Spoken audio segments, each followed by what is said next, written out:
Você sabe como o Aegon ficou após a grande batalha? Quais foram as sequelas pra ele e o que vai acontecer com ele após isso? E o Aemond, você percebeu a referência a ele assumindo o controle de tudo como o novo rei? E vários outros detalhes que indicam isso também. E o detalhe sobre a morte da Rhaenys, que é de acordo com a morte da Rhaenys, a primeira que teve, original. E além disso, um ponto sobre as decisões dela que muitos não notaram, meu querido, vários detalhes e segredos nesse episódio 4 de House of the Dragon. Nesse vídeo eu vou falar tudo, você quer saber, cola aqui. Fala, povo bonito que assiste esse canal lindo chamado A Gente Faz Agora, tudo bom com você que tá assistindo? Eu tô bem demais, eu sou o João Victor, pra você que não conhece, né? E hoje eu estou de volta aqui pra voltar a falar desse épico do épico episódio 4. Agora um vídeo de detalhes, um vídeo de segredos, referências e um monte de coisa que tem ali também, né? A gente já analisou, mas tem mais pra falar. Então antes de começar, já deixa esse like, ajuda muito na divulgação. Se inscreva no canal pra você não perder nada da cobertura, porque agora que a gente vai pra próxima metade da temporada, tem muita coisa ainda. Em breve já tem um vídeo sobre o trailer do próximo episódio também.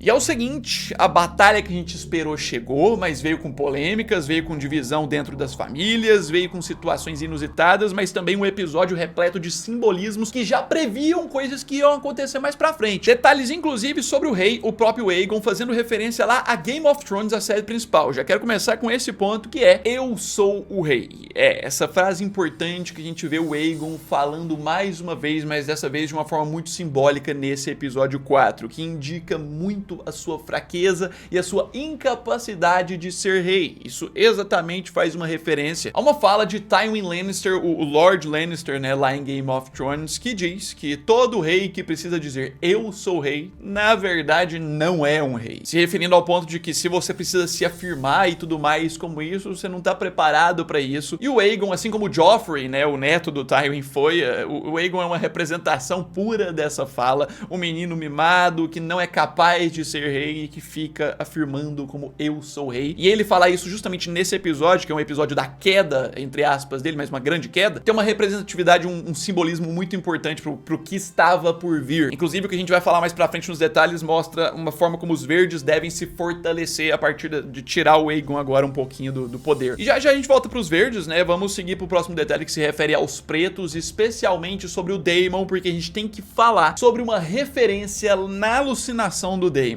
A gente tem uma referência muito importante à primeira temporada e, assim, eu já tinha comentado na análise que isso aqui traz muito à mente dele sobre a frustração de estar na sombra da Rhaenyra, mas mais do que isso, alguns podem não ter notado, aqui a gente tem uma cena dele se direcionando ao trono com a Rhaenyra no trono. Na primeira temporada temos uma cena da Rhaenyra se dirigindo ao trono com ele no trono, o próprio Daemon no trono, que foi o que ele sempre sonhou. Isso mostra como tudo se inverteu, mostra muito o descontentamento do Daemon com isso, porque agora ele tem que servir ela em tese. Fora uma outra questão também que, caso você não tenha notado, as alucinações do Daemon sempre mostram a Rhaenyra criança. E o fato dele só ver ela criança significa muito a forma como ele vê a incapacidade dela. Mesmo ela crescida, ela adulta, na mente dele ela é uma criança, ou seja, pra ele ela é incapaz. Ela não é uma pessoa capaz de liderar, não é uma pessoa capaz de estar no trono. Inclusive é mais um espelho, né, da visão ali do Daemon com o Aemond, né? É outro que tá ali, a sombra do irmão, que também não é capaz de estar no trono. Só que a diferença é que a Rhaenyra é muito mais capaz do que o Aegon de estar no trono. Mas assim, tô falando isso porque Daemon e Aemond se aproximam muito até nisso, mas tem esse detalhe aí. Seguindo, vamos voltar um pouquinho pros verdes, porque a gente tem um detalhe importante sobre a Alicent ali. Eu quero falar sobre o dragão quebrado. O dragãozinho ali, né, esculpido, que a Alicent tá manipulando nesse episódio, que a gente sabe muito bem, né, que foi um dos itens restados da maquete da antiga Valyria que o Viserys construía, que no episódio 2 a gente viu o Aegon quebrando, restou ainda esse dragãozinho e a Alicent nessa cena deixa ele cair. Ela se assusta ali, deixa o dragãozinho cair, ele quebra e isso é uma referência clara à primeira temporada, quando o Viserys faz a mesma coisa. Ele tá com esse dragãozinho, ele preza muito por essa maquete, por esses itens que ele fez e ele deixa cair, o dragão quebra, mas lá ele tá na presença da Alicent que tá servindo ele. Lá na primeira temporada ela ajuda, ela conserta esse dragão pro Viserys, simbolizando que ela quer ajudar sua linha de sucessão, quer ajudar a linha de sucessão Targaryen, dar mais montadores de dragões pra ele, igual ela fez mesmo com os filhos. Só que agora aqui ela deixa cair e não arruma, deixa o dragão quebrado, simbolizando a quebra desses montadores de dragões e os seus próprios dragões com esse início dessa primeira batalha que acontece nesse episódio. Tudo já começando aqui, totalmente rico em simbolismo. As diferenças dos posicionamentos da Alicent, que aqui nesse episódio fica bem claro, né? Ela fala por palavras, que não importa o que o Viserys falou já pra ela. Mais um ponto muito interessante, mas aproveitando que a gente tá falando da Alicent, a gente tem que falar sobre a parte bem hipócrita dela, né? E o fim disso. Eu tô falando do fim de Alicent e Criston Cole. Sim, tipo, não o fim morte, por enquanto, né? Mas o fim do relacionamento deles, que esse episódio 4 trouxe um marco pra isso, né? Tipo, essa cena, quando ela tá tomando chá abortivo ali, a gente já explicou no vídeo de análise, não é segredo pra ninguém, que é porque ela tava nas brincadeiras ali com o Criston Cole, e ela vai tomar, que faz uma referência a Rhaenyra também tendo que tomar o chá na primeira temporada por conta do próprio Criston Cole também, traz muito da hipocrisia dela, mas o grande ponto é que aqui é totalmente um marco do fim dos dois, que no episódio 3 já começou isso. No episódio 3 a gente vê Criston Cole entrando numa nova fase como Mão do Rei, mudando o seu visual, mais frio com a Alicent, se despedindo dela de uma forma muito fria, e inclusive na reunião lá no conselho, se sobrepondo a ela e ela incomodada com isso. Ali já era o começo do fim, e nesse episódio 4 ela tomando esse chá é meio que um marco na vida dela de não ter Criston Cole mais. Bem simbólico também esse ponto sobre os dois, mas vamos direcionar mais pra parte da batalha mesmo desse episódio, que é que a gente tem que falar mais detalhes e segredos aqui. Eu quero falar sobre as intenções do Aemond, porque Aemond quis queimar o Aegon. Alguns podem ficar em dúvida quanto a isso, alguns podem questionar, mas alguns pontos do episódio deixam isso de uma forma muito clara, né? Tipo, desde a cena dele vendo o irmão passando no céu como um idiota total, bêbado ali, indo pro meio da batalha com o dragão, se jogando e chamando ele de idiota mesmo, até o ponto que a gente viu no episódio 3 do Aegon zombando do Aemond lá, expondo ele no bordel. Ele sempre zoou o irmão, eles sempre foram desunidos, e isso aqui é um ápice e algo totalmente intencional da série no episódio 3 pra preparar pro que ia acontecer no episódio 4. Como eu disse, não é só esse ato ali do episódio 3, é um acúmulo de fatores na vida dele, e inclusive mais daquela referência que ele tem de ser o espelho do Daemon. Ele é a sombra do rei, se achando completamente mais capaz do que o rei, assim como o Daemon foi com Viserys. E você pode até dizer que o Aemon não quis exatamente atingir o Aegon. Eu acho que quis, mas você não pode negar que ele foi inconsequente de propósito nessa cena. Ele jogou o fogo sem se importar, sem ter cautela nenhuma com o irmão, porque ele não tinha boas intenções com o irmão. Uma outra prova disso é que por mais que a Meleys, né, da Rhaenys seja maior,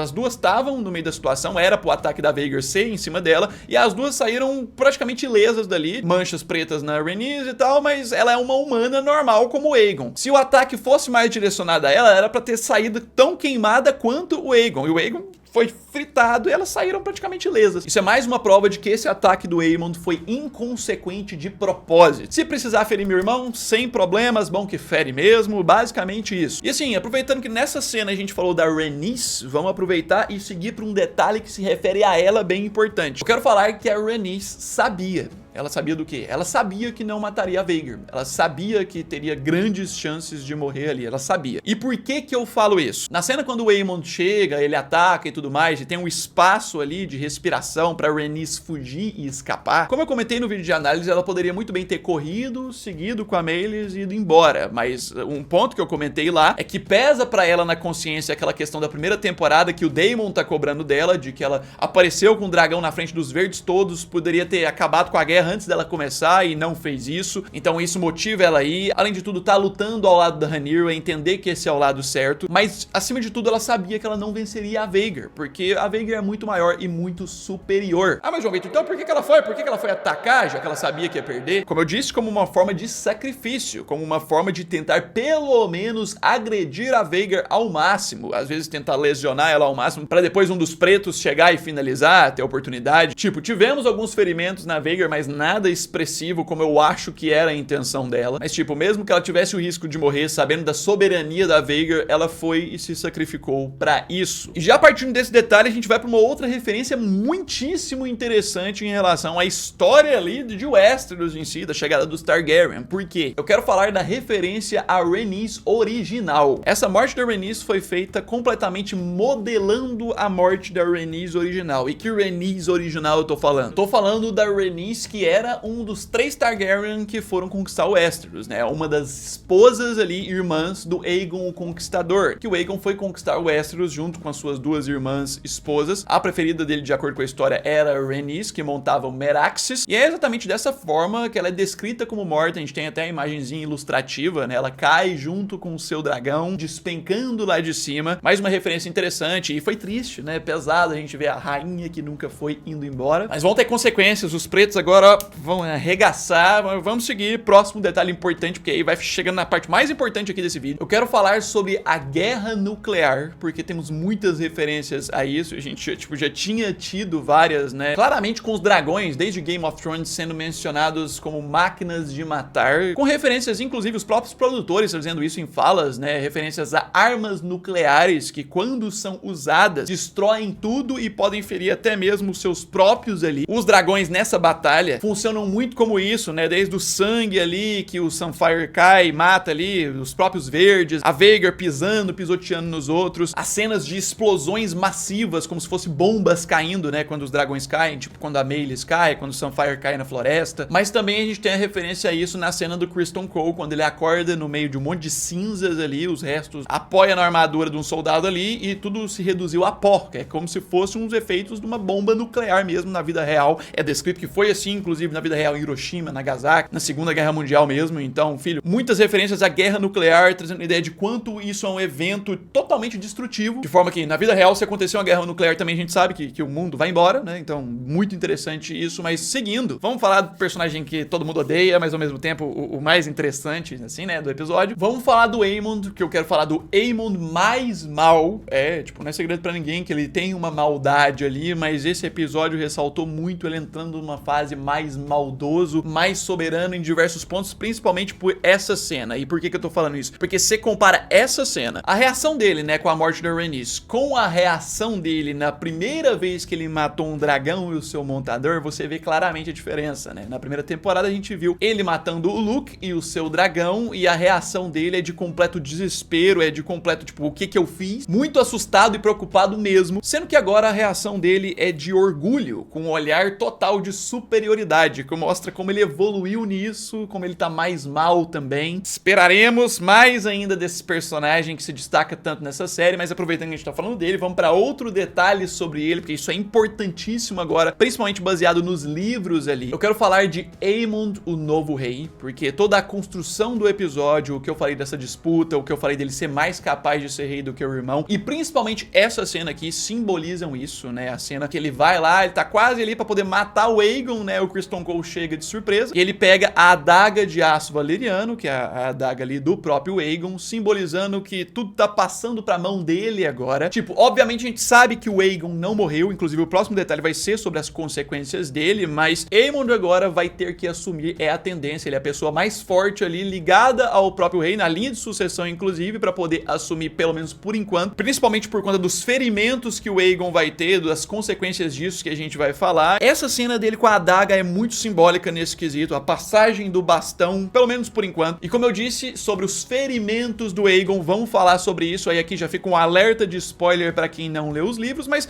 assim, na série a gente vai ver visualmente, então nem é tão spoiler assim, vai de cada um, vamos falar sobre como Aegon ficou. Esse é um detalhe muito importante sobre esse episódio, né? Porque o máximo que a gente consegue ver é essa cena final, que a gente consegue ver que, de acordo com os livros, inclusive, metade do corpo dele foi queimado. Essa é uma das descrições que a gente tem, só que, além disso, como que é descrito lá que o Aegon ficou, e assim, eu tô muito curioso pra ver como é que vão fazer isso no próximo episódio, as consequências disso, né? Lá é descrito que por conta dessa batalha, Aegon teve costelas quebradas, o quadril quebrado, metade do seu corpo queimado, aparentemente vai ser de acordo com essa adaptação, mas além, é dito que o fogo foi tão forte que a armadura dele, que é de aço valeriano, derreteu na sua pele. É também descrito que pessoas ouviram que o Aegon chegou a pedir sua própria morte por conta da dor que ele sentia. E a história conta que após isso ele é levado para Porto Real e passa um ano de cama, totalmente incapacitado de governar. Isso até reforça o ponto de na série mesmo, né? Até essa rixa a mais que eles criaram na série entre Aemond e Aegon, reforça o ponto do Aemond assumir mais mais agora como um novo rei por enquanto. Curiosíssimo pra poder ver como é que esse cara ficou, tipo, na hora que ele acordar, na hora que a gente vê ele se recuperando, vamos ver. Inclusive já temos o trailer do próximo episódio que eu já vi, já vai ter análise aqui no canal, então você que não é inscrito, se inscreva e ativa o sininho pra você não perder nada da cobertura. Deixa esse like, ajuda muito na divulgação, a gente vai explicar tudo. No mais é isso aí, logo eu tô de volta, um abraço, fui!